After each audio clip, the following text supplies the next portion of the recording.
Hay un tema que me parece fascinante, que es el propósito. Propósito a nivel laboral hablo ya, ¿eh? O sea, es decir, ese ikigai, ese sentido de vida respecto al trabajo, de cómo eres útil en el mundo. ¿Tú cómo lo ves todo esto? A ver, cuando tenemos profesiones de servicio, ¿no? Es más fácil. Un bombero, como era mi padre, un policía, claro, una psicóloga. Es muy fácil verle el propósito a tu trabajo y que eso le dé sentido a tu vida. En otras profesiones depende de qué hagas y a qué te dediques. Claro, va a ser más difícil encontrarle sentido a ser dependiente de una tienda de ropa. Pues depende de cómo tú lo enfoques, porque igual hoy se va una dependienta, o sea, se va una clienta súper contenta porque has estado, la has escuchado, la has ayudado, ¿no? Y eso da sentido. Pero es más el ángulo de no conformarse, sino o sea, darle un poco de atención y prestar atención a qué es lo que tú quieres de tu vida para lanzarte a lo mejor a emprender o para lanzarte a otro trabajo distinto. Hoy hay gente que vive con un miedo de dejar un trabajo que dices, pero si no te está gustando, no te pagas suficiente. Es decir, si ya te estás quejando durante los últimos 6 meses, déjalo porque como mínimo te quedas con otro trabajo que será parecido a ese, ¿no? Es que el miedo hace que nos frena, ¿no? Lo que yo os decía antes, hazlo, si es con miedo, pues hazlo con miedo. Es verdad que el miedo es lo que más nos va a frenar.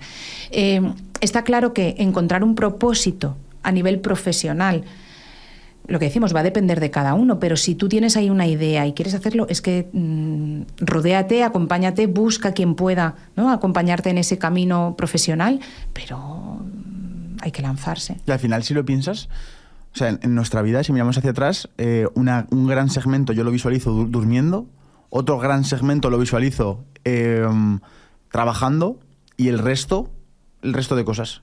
Normalmente la gente es en ese tercer escalón, en un pequeño porcentaje, mini picos, que a lo mejor un pico lo vivieron cuando se fue Erasmus, cuando era joven y claro, alocada y me fui a no sé dónde. Tú a lo que te refieres es que tu propio trabajo es que al final, te provoque esos picos de sentido. O lo haces o literalmente estás regalando un tercio de tu vida. Exacto, sí. O más, o a lo mejor incluso un tercio y medio, casi. Por eso es muy importante a veces ser conscientes, y yo creo que cuando durante nuestra educación nos hacen elegir a qué nos vamos a dedicar, ¿no?, cuál va a ser nuestra vocación, es importante la vocación, porque la vocación va a hacer que tenga sentido lo que haces. Exacto. Imagínate que no te gusta lo que haces tú, es una locura. No, bueno, yo creo que en paliativos eso o te gusta o no te gusta, eso no hay punto intermedio, porque eso no hay quien lo aguante. Wow. Si no te gusta, no, se convierte en algo insoportable. La vocación, ¿qué quieres hacer en realidad? ¿No? ¿Qué es lo que quieres hacer? Pero párate un momento a pensarlo, porque el problema es eso. Como tampoco puedo dejar mi trabajo, pues sigo en esa dinámica, no me paro a ser consciente, no, porque además si me paro, igual me doy cuenta que es que esto no tiene sentido, igual me doy cuenta que es que no soy tan feliz. Total. Entonces, mejor no me paro y no me miro, por si acaso. Entonces, entramos en dinámicas donde, bueno, pues vidas sin sentido, hay muchas vidas sin sentido. Yo también lo que veo que hay mucho trabajo donde no hay tanto feedback como en los nuestros. Entonces, porque una persona ama, pero lo que principalmente quiere es amar para ser amados. Entonces, yo entiendo que una persona que está en un almacén plegando camisetas no ve feedback de lo que realmente sí que es útil en el mundo, que es que lleguen las camisetas dobladas a un sitio y las podamos comprar. Pero si tú no recibes oye, gracias por tu trabajo, pierden totalmente el sentido, porque el líder no sabe lo que haces. El líder es la base para mí, ¿eh? Un líder puede llegar a destrozar un equipo de paliativos con las mejores habilidades del mundo y se lo puede cargar tranquilamente. Un líder tiene que ser líder y tiene que saber qué hace y formarse para ser un líder. No vale, es que yo llegué aquí y me pusieron en este puesto. No, eso no vale. Sí, yo pienso que hay más gente en propósito de lo que ellos son conscientes. Es decir, el barrendero igual está en propósito con la utilidad que tiene, pero no son conscientes porque no hay gente que se lo está diciendo. Entonces se sienten bastante más vacíos que nosotros, por ejemplo, que vas a un evento, o tú, por ejemplo, que tendrás un montón de familiares agradeciéndote. Todo el mundo. Tú cuando dices que yo no podría, ¿qué trabajo hacéis? Es de agradecer. Porque... Sí, es verdad. Tienes mucho feedback. El que pliega las camisetas o el barrendero, pues tiene mucho menos. Pero si tiene un líder, como tú dices, detrás, que es capaz de reconocer. Y a veces... Lo importante quizá es, no podemos poner en los demás mi sentido de realización, ¿no? En que el líder me diga, en que mi jefe me reconozca, porque la mayoría de las veces no va a suceder. Tengo que aprender, ¿no?, a ser yo el que valide, reconozca, refuerce la labor que estoy haciendo. Total. Aunque el sentido sea pagarle la universidad a mis hijos el día de mañana. Plegar las camisetas, a mí esto no me da sentido en sí. No me siento realizado en plegar camisetas. Esto no es lo que me hace venir. Lo que me hace venir es pensar que voy a poder pagar la universidad de mi hijo mañana, ¿no? Entonces, ¿dónde? Pero hay que pararse a buscar, porque si no, ir a plegar camisetas todos los días debe ser súper complicado. 8 horas metido ahí en una nave. Sí. Además, una cosa que espero que sirva de utilidad, que nos ha pasado a Juan y a mí recientemente, es que, a ver, obviamente hay decisiones que tomamos por ganar más dinero o no, pero cada vez decidimos más en base a qué va a pensar el Sergio y el Juan dentro de 10 años respecto a esta decisión, ¿no? Es decir, ¿esto aumenta esos picos de que hablamos de que luego te acuerdas de tu vida o no? Sí. Y creo que cuando una persona empieza a decidir más así, toma decisiones con menos miedo y más desde el amor y acaban siendo mejores decisiones. A Seguro. lo mejor por miedo tomas... No, que eso es una cosa muy peligrosa, que la gente a lo mejor entra a trabajos que luego no le gustan porque han entrado en un primer lugar por seguridad y por estabilidad. Sí.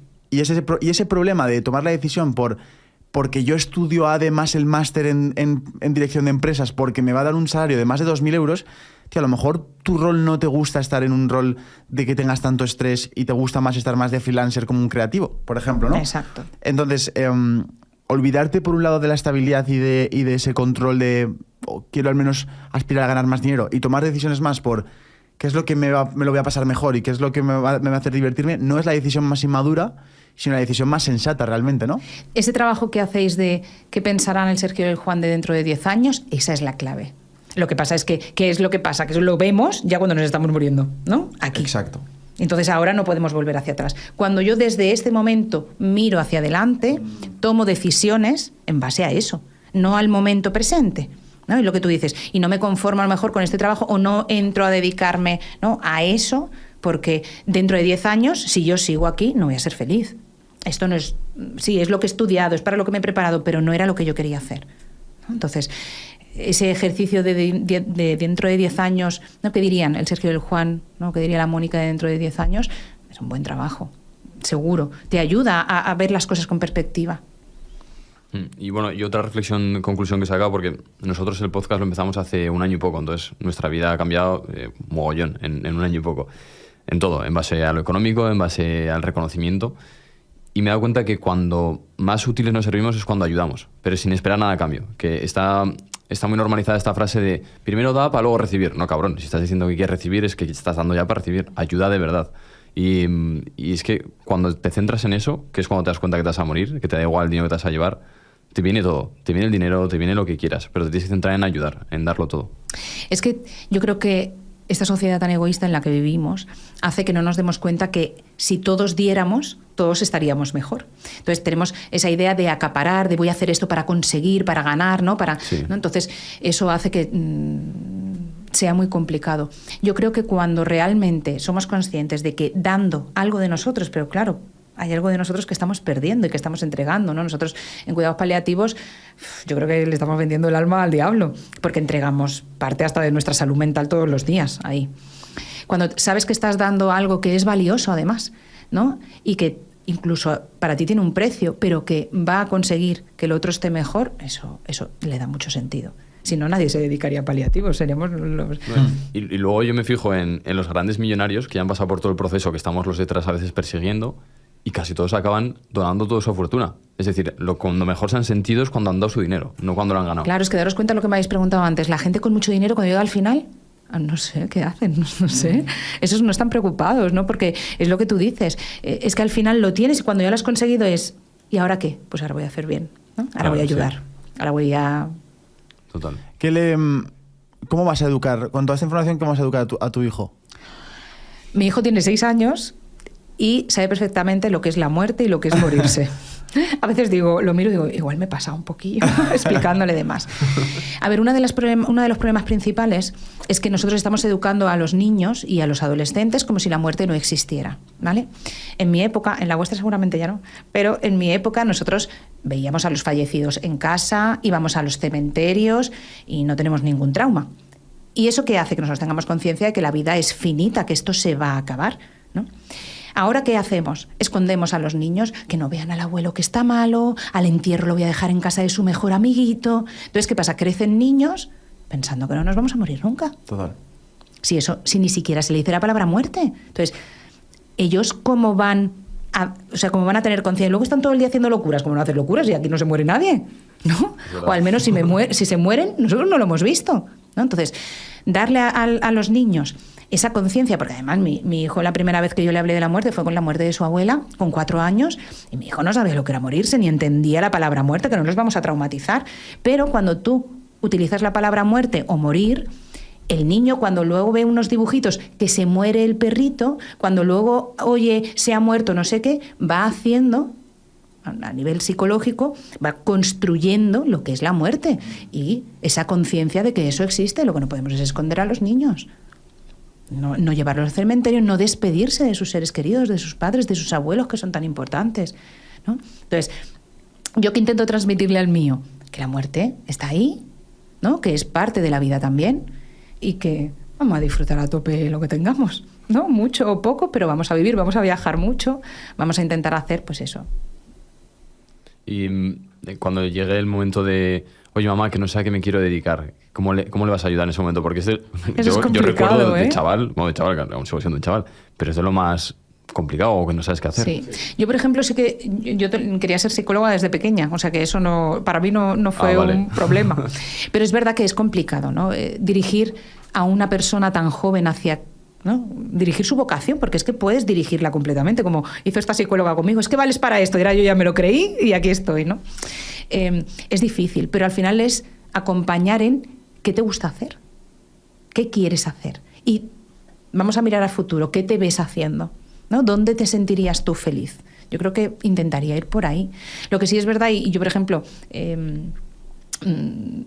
creo que transmitimos, es los que tenemos profesiones de servicio, ya somos de una determinada manera, ¿no? Tienes una determinada personalidad. Y entonces a los hijos los vamos, aunque no quiera, como decantando siempre hacia profesiones de servicio, ¿no? Mi padre era bombero y yo sentía que yo siempre decía, no, un bombero no se puede hacer, un bombero tiene que nacer, porque correr esos riesgos ahí, ¿no? El incendio de Valencia hace poco, ¿no? Correr ese riesgo, esos bomberos ahí metidos, eso no es por dinero, eso no puede hacerse por dinero, se hace por vocación. Las profesiones de servicio, yo creo que los padres vamos encaminando mucho a nuestros hijos, pero al final, aunque no sea una vocación de servicio, ¿qué quieres hacer? ¿A qué te quieres dedicar? ¿Qué te hace feliz? Es que yo lo que le preguntaría es ¿qué te hace feliz? Si quieres ser jugador del Unicaja, lo llevamos regulín porque ha salido igual de alto que mamá, pero se intentará también. Pero es otra pregunta que yo estoy seguro que todas las personas que lo están escuchando ahora mismo no saben contestar. ¿Qué te hace feliz? ¿Qué te hace feliz? Es que es muy complicado.